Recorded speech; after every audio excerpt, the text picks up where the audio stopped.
So I was talking to some musicians the other week after a rehearsal about the idea of using pentatonic scales and linking them up chromatically. And it looks like I'm not going to get a chance to talk to them again about it, so I thought I'd just make a video about this idea. So it's only going to be using minor pentatonic scales. So for example, if we start on a D minor pentatonic scale,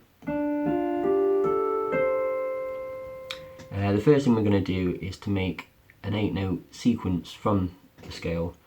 So one sequence that I've been using while I've been experimenting with this sounds like this.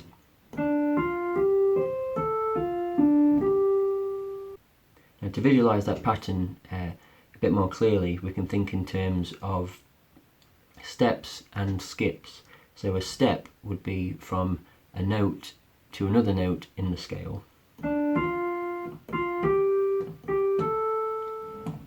And a skip would be jumping over a note like this.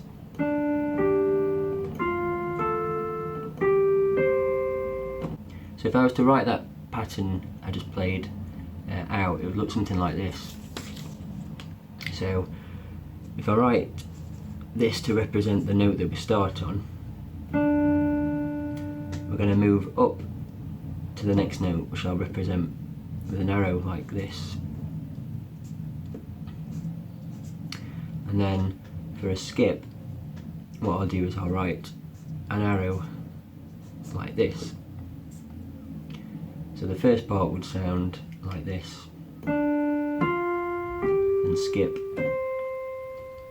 And then the rest of the pattern is a step down, a skip down, step up, and a skip up.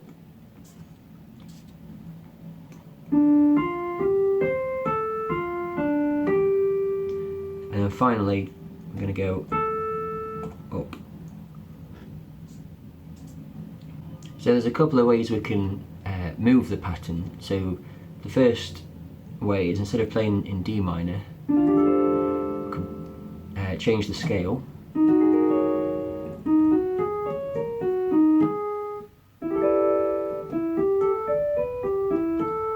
But the other way we could move it is to not start on the root of the scale. So I can start in on a D note. So instead, if we started on an F and applied the same pattern, it would sound like this.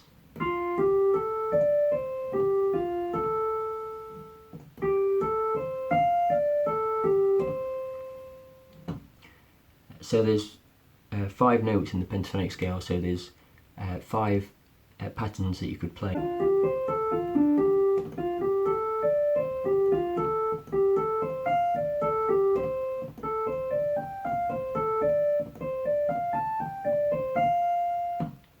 So once you've got the pattern, the next step is to link the patterns together. So the first way to link them is to not move the scale at all, so just to stay in D minor.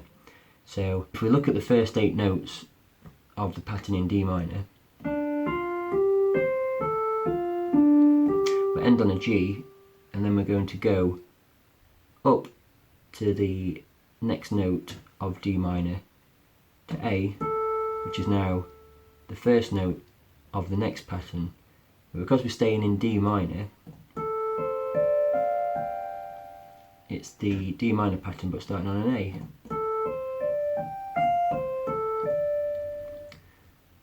So that sounds something like this.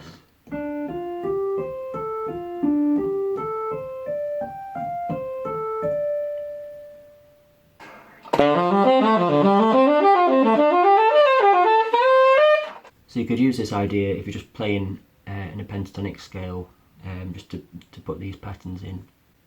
So one thing that will happen when you use this pattern, because we're moving up and up, we're going to run out of space.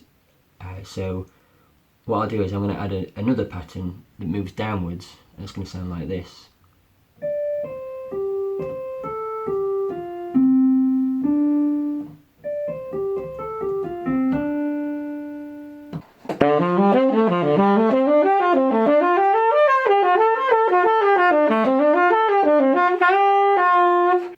So if we use these patterns and just stay in D minor, the first way that you can use them is just if you're playing in D minor, just to string the patterns together and mix them in with your normal playing. So that'll sound like this.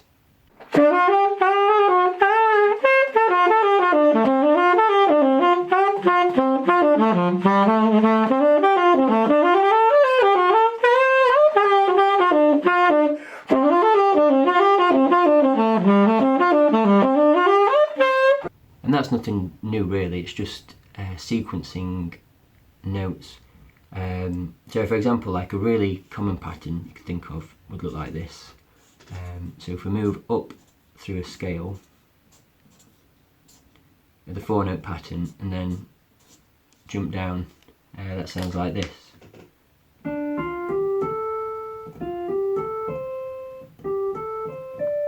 So this kind of thing is really common. But what we can do with this 8-note sequence is, after 8 notes, we can change the scale that we're playing in. So as an example, I've been playing in D minor. So after we've played the 8-note sequence of D minor, let's change to F minor. So if we start with the 8 notes of D, the last note is a G, and then we're going to move up to the nearest note in F minor, which is going to be this A flat, and then continue in F minor. So that'll sound like this.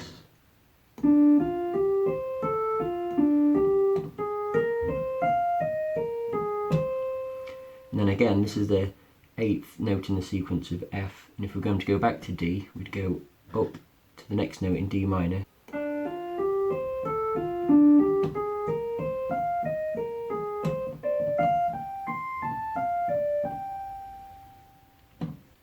So if I was to play that on the saxophone, it'd sound like this.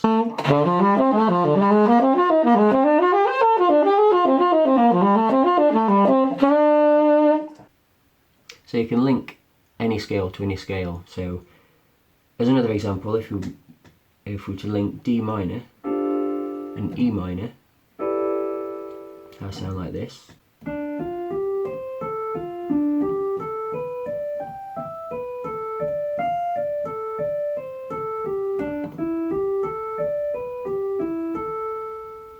Or we could link D minor to E flat minor and then alternate between D and E flat, and that sound like this.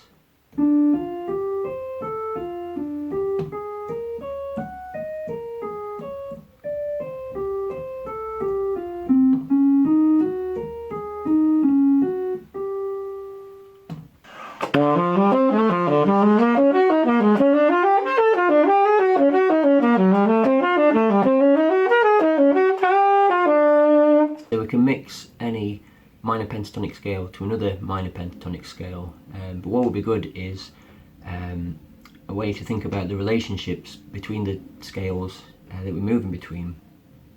So the first example was not changing the scale and just having one root note. So for the D minor example, that was playing a D minor sequence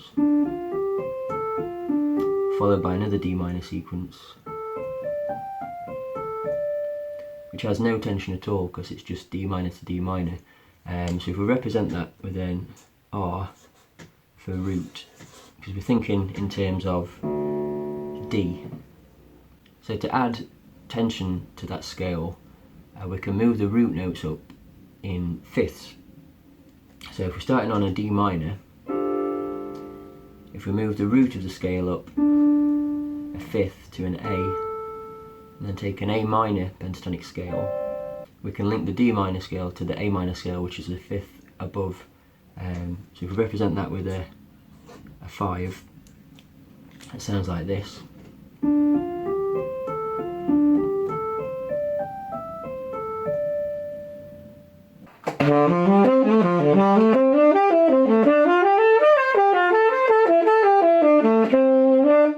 And then if we move a fifth up again from an A, if we move the root up a fifth to E and take the E minor pentatonic scale,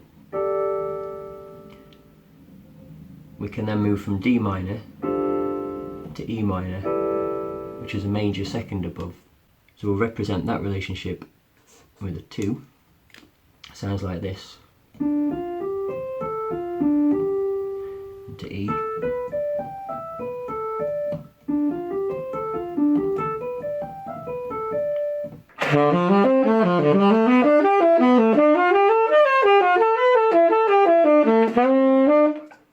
And this movement in fifths, I would call this the increase in the brightness. So as we move away in fifths, we're getting a brighter sound.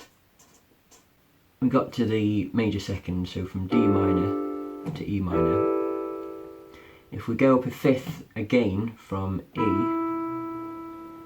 we go up to a B minor, and the B is a major 6 up from D, so I'll write that as a 6. So this time if we move from the root, which is D, and then change the root to a major 6, it sounds like this.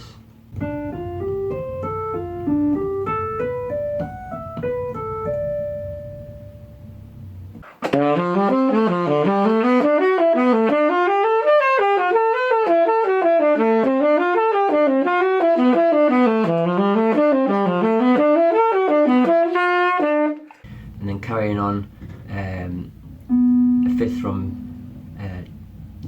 fifth from B is an F sharp, which is a third in relation to the root D.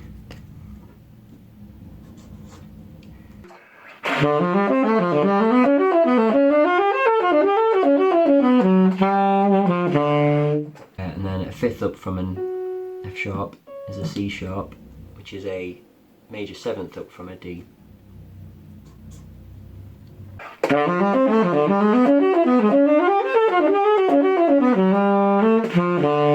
Then if we go up from a C sharp, which is the major 7th, we get to G sharp, which is the sharp 4.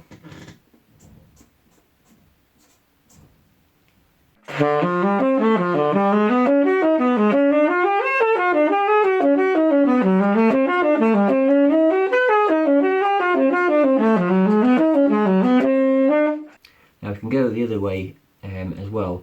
So from D we can go down a fifth to a G, so from D minor to G minor.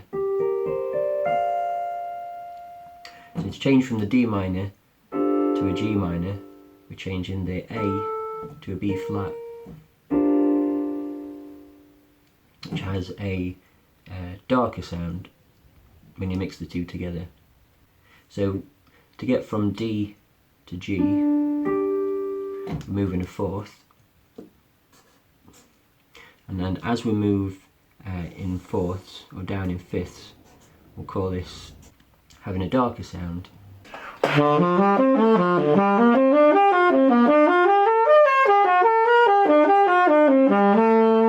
Again, we can keep continuing, so from the G minor pentatonic, down a fifth would be to a C minor pentatonic, which is a minor 7th from a D.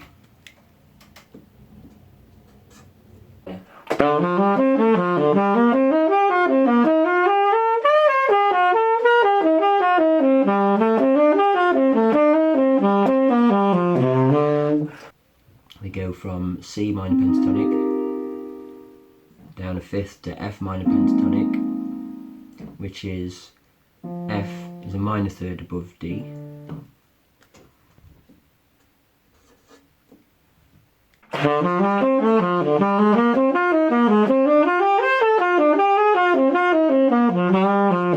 And then following the same pattern, then from F we go to B flat, and the B flat root is a minor 6th above D.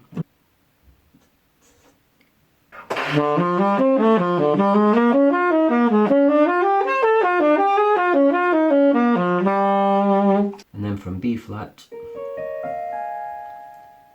go down a fifth to E flat, which is a minor 2nd above D. And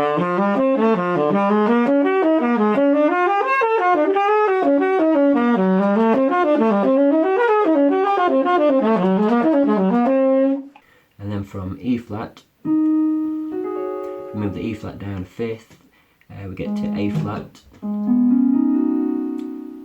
And A flat is the, call that the flat 5, and that's where the 2 meet up to the sharp 4 and the flat 5 cycle back around.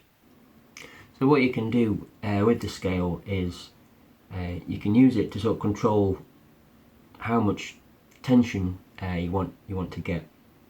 So for example, if you're playing the sequences in D minor, you want to add no tension, then you stay in D minor.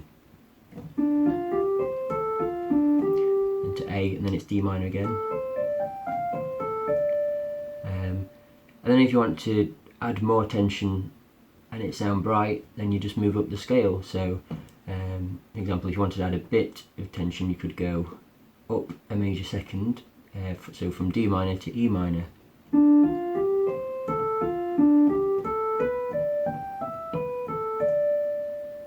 And then the further up you go, the brighter the sound. So if we went from D minor into a major 7th, C sharp minor, that's going to have a more dissonant sound, so it sounds like this.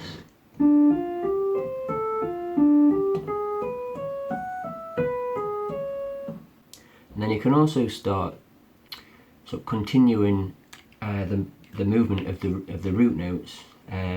So for example, if we're moving up in fifths, so we're going from D minor to A minor, instead of doing what I have been doing, just alternating between D minor and A minor, we can keep that movement going. So from D, go up a fifth to A minor, then from A minor up a fifth to E minor, then from E minor up a fifth to B minor, and so on. And that sounds like this.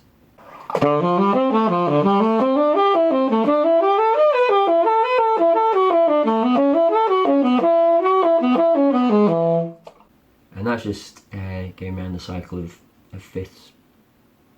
If we do the same, but for moving up a major second, we'd go from D minor to E minor to F sharp minor to G sharp minor.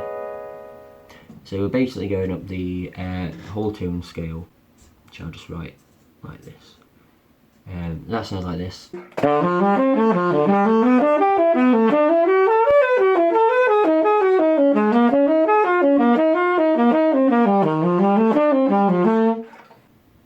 So if we just go through these, going up a major 6th would be going from D up to a B. We could think of the B down there. And then a major 6th from B would be a G sharp, which we could play down there. And then what happens is this spells out like a diminished arpeggio. So you can think of the roots following a diminished cycle. If you play the pattern, that sounds like this.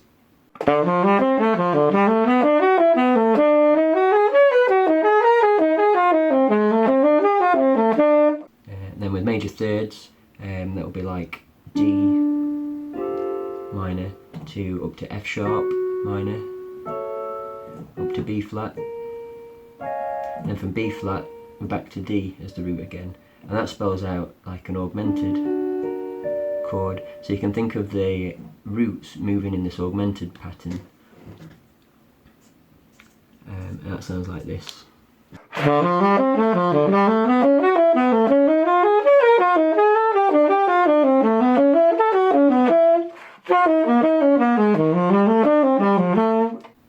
And then moving the root up a major 7th is the same as going down a semitone. So this would just be moving down in semitones. So D up a major 7th is down a semitone, and then from C sharp major 7th is C. And if you link them together, it sounds like this.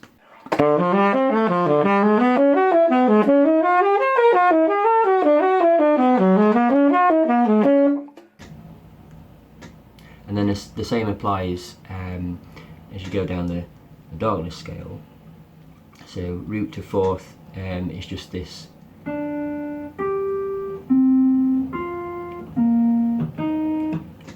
fourth kind of movement, and then the minor sevenths, for example, from D to C is like moving down a tone, and then C to B flat, like moving down a tone. So this is going down a whole tone scale.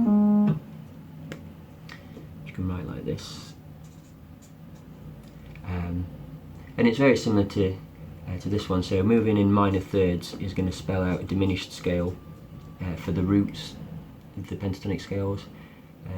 Going in a minor sixth is up to B flat.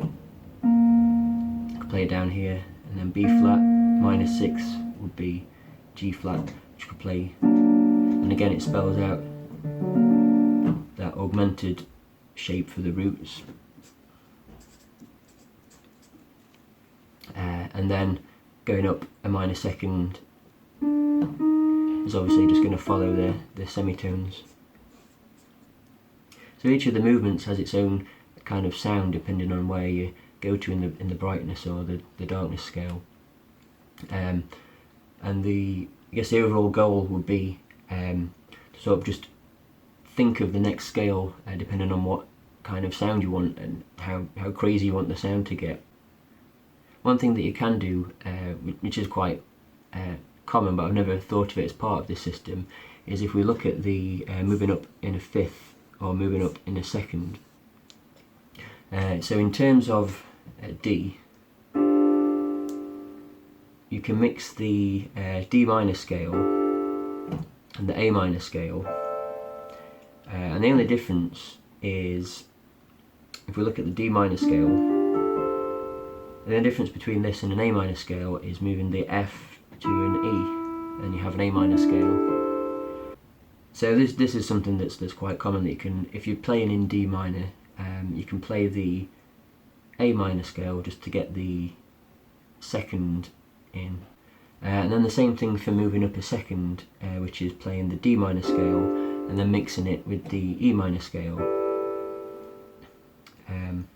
So again, to get from if we look at this D minor,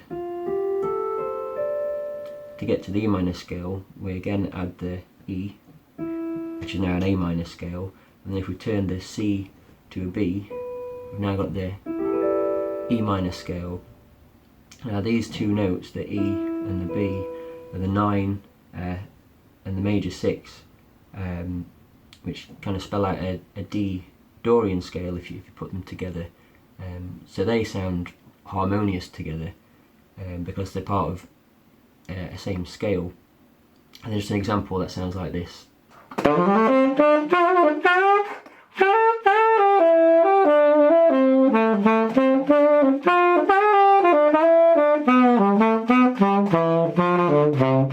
But then if you keep going, so if we go from the D up a major 6, so we move the root from a D and go up a major 6 to a B, we've now got an F sharp in the B minor. So as you mix the two together, you mix in a minor third and a major third, so it gets to a point where you can't use it melodically, and you will just use the sequences just to get the sort of the sheet of sound kind of thing going on. But these two, from any root note, if you play a minor pentatonic scale up a fifth or up a major second, you can use that melodically and it still gives you a harmonious sound. The other thing that's quite common, if we look at this moving in minor second, so that's the same as moving from a D minor to an E flat minor, and you hear this kind of thing all the time, and it's referred to as sidestepping, where you play between the two scales, and that has like a really out sound, like the two scales rub together when you play them. Yeah, that sounds like this. So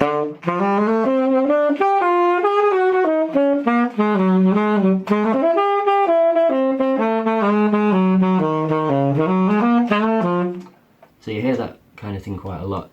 And what's happening though is it's just at the extreme range of this chromatic movement system. That's why it sounds really out. And I guess thinking in terms of a semitone is easier than moving to a tritone, which is like the most extreme out sound between two scales.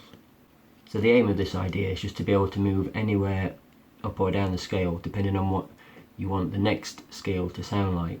So you wouldn't move a lot if you don't want a really tense sound, but then if you move the root of the next scale further along this brightness or darkness scale, then it's going to sound a lot more out.